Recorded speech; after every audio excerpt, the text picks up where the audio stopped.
రాయలసీమ పశ్చిమ ప్రాంత 5 నియోజకవర్గ ప్రజల ఆకాంక్ష మేరకు ఈరోజు నారా చంద్రబాబు నాయుడు గారిని ఎమ్మెగనూరు మండలం కరగట్ల గ్రామానికి వచ్చినటువంటి సీఎం పర్యటన విద్యార్థి సంఘాలకు అడ్డుకోవడం జరిగింది. మేము ప్రధానంగా రాష్ట్ర ముఖ్యమంత్రి గారికి విన్నవించుకుంటున్నాం.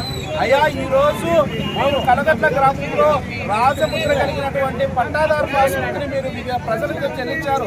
అయితే ఈ యొక్క గ్రామ సభకు మొదటి మహిళగా గ్రామ సర్పంచ్ ఉంటారు. దళిత మహిళ అయినందుకు ఈరోజు మీరు ఆ సర్పంచ్ గారిని మీరు వేదిక మీదకి ఆహ్వానించలేదా? అదేవిధంగా రాయలసీమలో ఎమ్మెగనూరు నియోజకవర్గంలో వరాల జల్లు కురిపించానన్నారు. మా ప్రాంతంలో ఉన్న వేదవతి కనిపించలేదా? గుండ్రేవుల, సమాంతర కాలువ, అదేవిధంగా ఆర్టీఎస్ కుడి కాలువ లాంటి ప్రధాన జీవనాడులైనటువంటి రైతులకు జీవనాడులైనటువంటి యొక్క ప్రాజెక్టులు కనిపించలేదా? కేవలం 1200 మంది ఉన్నటువంటి ఈ సభకు 1200 మంది పోలీసుల బందోబస్తు పెట్టుకొని ఈరోజు మీ కార్యక్రమం నిర్వహించిన పరిస్థితి ఈరోజు ఇక్కడ ఏర్పడ్డది. అంతేకాకుండా రాయలసీమ యూనివర్సిటీని అయితేనేమి, క్లస్టర్ యూనివర్సిటీని అయితేనేమి, అదేవిధంగా పీపీపీ విధానంలో మెడికల్ కళాశాలను మీరు ప్రైవేటు పరం చేసి ఈరోజు మా యొక్క ప్రజలకు విద్యను కూడా దూరం చేస్తూ ఉన్నారు.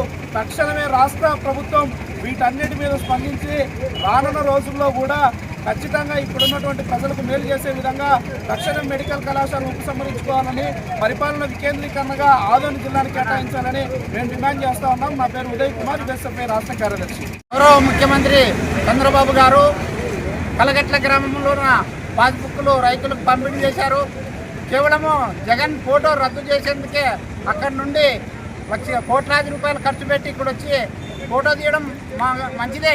కానీ ఇక్కడ అధికారంలోకి వచ్చి 2 సంవత్సరాలు కావస్తున్న మహిళలకు అందాల్సిన డబ్బులు 1500 రాలేదు. 3 సెంట్ల స్థలం కూడా పేదలకు ఇవ్వలేదు. అలాగే ఎలక్షన్ నందు హామీలు ఇంతవరకు పూర్తి స్థాయిలో కాలేదు. ఇంకా అక్కడ ఒక ఆపద్ధర్మ ముఖ్యమంత్రిగా 6 నెలలు ఉంటాడు. ఇక్కడ ఒక 2.5 సంవత్సరాల్లో ఇతని మన చంద్రబాబు గారు ఏం అభివృద్ధి చేస్తాడనేది ఒకసారి ఆలోచన చేయాలా. ఇంకా 6 నెలలు ఉండగానే ప్రభుత్వం అబద్ధర్మ ముఖ్యమంత్రి అవుతాడు.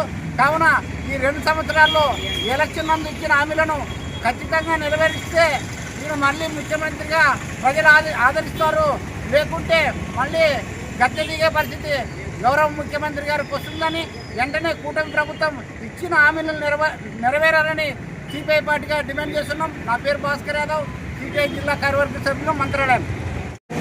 మరి గత ప్రభుత్వం అంతో ఇంతో నిరుద్యోగ సమస్యను పరిష్కరించే రకంగా సచివాలయ వ్యవస్థను తెచ్చింది, వాలంటీర్ వ్యవస్థను తెచ్చింది. వాళ్ళ వ్యవస్థను ఆసరా చేసుకుంటూ ఇవాళ వాలంటీర్ వ్యవస్థకి కొనసాగిస్తూ 10,000 జీతం గౌరవ వేతనం ఇస్తామని ఎన్నికల హామీలో చెప్పారు.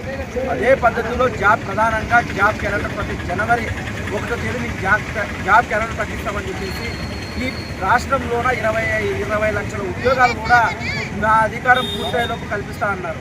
ఇప్పటికీ మీరు అధికారంలోకి వచ్చి 2.5 సంవత్సరాలు గడుస్తున్నప్పటికీ మీరు ఎన్ని ప్రభుత్వ ఉద్యోగాలు భర్తీ చేస్తారనే విషయం పైన ఖచ్చితంగా మీరు శ్వేతపత్రం విడుదల చేయాలి. అంతేకాకుండా ఈ ప్రాంతానికి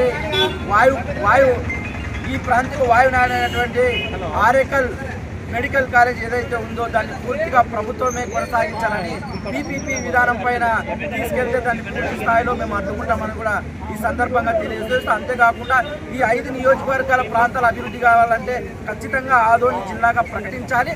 ఆదోని జిల్లాగా ప్రకటించేంత వరకు కూడా మేము పూర్తి స్థాయిలో మేము ఉద్యమాలను ఆపమని చెప్పేసి కూడా ఈ సందర్భంగా తెలియజేస్తూ, అంతేకాకుండా మంత్రాలయం ఎమ్మిగనూరు ఈ ప్రాంతాలు సస్యశ్యామలు కావాలంటే ఈ ప్రాంతంలో దగ్గరలో ఉన్నటువంటి ప్రాజెక్టుని అధికారులు కేటాయించి పూర్తి చేయాలి. అలాగే ఈ కర్నూలు జిల్లా పూర్తి స్థాయిలో గత ప్రభుత్వమే కరువు ప్రాంతంగా ప్రకటించింది, కానీ ఇప్పటి వరకు కరువు ప్రాంతంగా ప్రకటించారు కానీ ఇప్పటి వరకు ఎటువంటి స్పెషల్ స్టేటస్ ఇవ్వలేదు. ఈ ప్రాంతాన్ని కర్నూలు జిల్లా ప్రాంతాన్ని కూడా అధికారులు కేటాయించి ఖచ్చితంగా ప్రాంత అభివృద్ధికి చంద్రబాబు నాయుడు తోడ్పడాలని చెప్పేసి కూడా ఈ సందర్భం కోరుతూ, ఇంకోటి ఏంటంటే ఈ కర్నూలు జిల్లాకి ఎటువంటి హామీ ఇవ్వకుండా ₹1 కూడా ఇంతవరకు ధనాన్ని కేటాయించకుండా అభివృద్ధికి సహాయపడకుండా ఏ మొహం పెట్టుకుని ఇవాళ మీరు ఈ కర్నూలు జిల్లా ఎమ్మిగనూరు నియోజకవర్గంలో అడుగుపెట్టారని మేము తెలియజేసుకుంటూ నేను ముగించుకుంటున్నాను. ప్రాంతమైనటువంటి కర్నూలు జిల్లా ఎమ్మిగనూరు నియోజకవర్గంలో కలగట్ల అనే గ్రామంలో సీఎం గారు ప్రవేశించారు. ఈ యొక్క మీటింగు గారికి ఆ మీటింగులో జరుగుతున్న ఆదోని జిల్లా కావాలని 5 నియోజకవర్గం విద్యార్థులైతేనేమి, ప్రజా సంఘాలు అయితేనేమి, ఈవేళ ఆదోని జిల్లా కొరకై వచ్చినటువంటి మా అందరిపైన అరెస్ట్ చేసి జైలుకు తరలించారు. మరి ముఖ్యంగా ఈవేళ కలగట్ల గ్రామం అయినటువంటి జి చిట్టమ్మ గారు అక్కడ ఒక మహిళ సర్పంచ్గా అయినప్పటికీ ఆ సర్పంచ్ అధ్యక్షతనే అక్కడ యొక్క సభ జరగాలి. ముఖ్యమంత్రి అయినా కలెక్టర్ అయినా ఎవరైనా ఈవేళ మహిళలకి ప్రాధాన్యత ఇవ్వడం లేదు. మరి ముఖ్యంగా జి చిట్టమ్మ గారు ఆ గ్రామ సర్పంచ్, కలగట్ల గ్రామ సర్పంచ్ ఒక దళిత మహిళ అయినందుకు మీరు అక్కడ ప్రాధాన్యత ఇవ్వలేదు. ఇది ప్రజాస్వామ్యమా ప్రజాస్వామ్యం అని మేము గుర్తిస్తున్నాం. ఈవేళ అది జరిగినటువంటి ఆ యొక్క మీటింగ్ సభకు ఖచ్చితంగా చిట్టమ్మనే ప్రధానంగా అక్కడ కూర్చోబెట్టవాలి. ఆమె యొక్క అధ్యక్షతనే అక్కడ జరగాలి.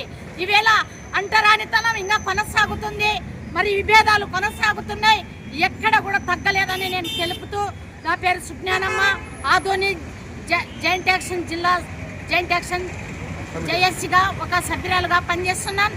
మరి ముఖ్యంగా నా పేరు సుజ్ఞానమ్మ, ప్రగతిశీల మహిళా సంఘం రాష్ట్ర అధ్యక్షురాలుగా పనిచేస్తున్నా.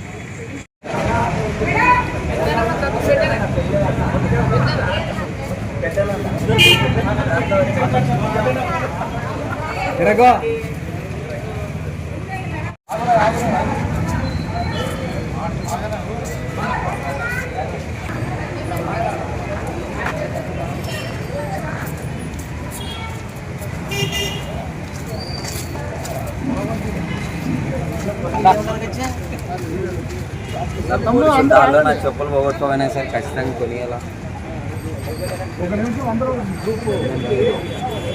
జెండా ఎత్తాడని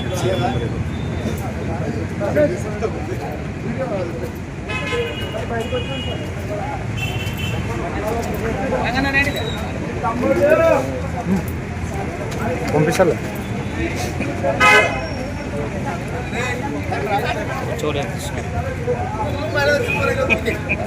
పక్కన బందిగా నెంబర్ చెప్పండి.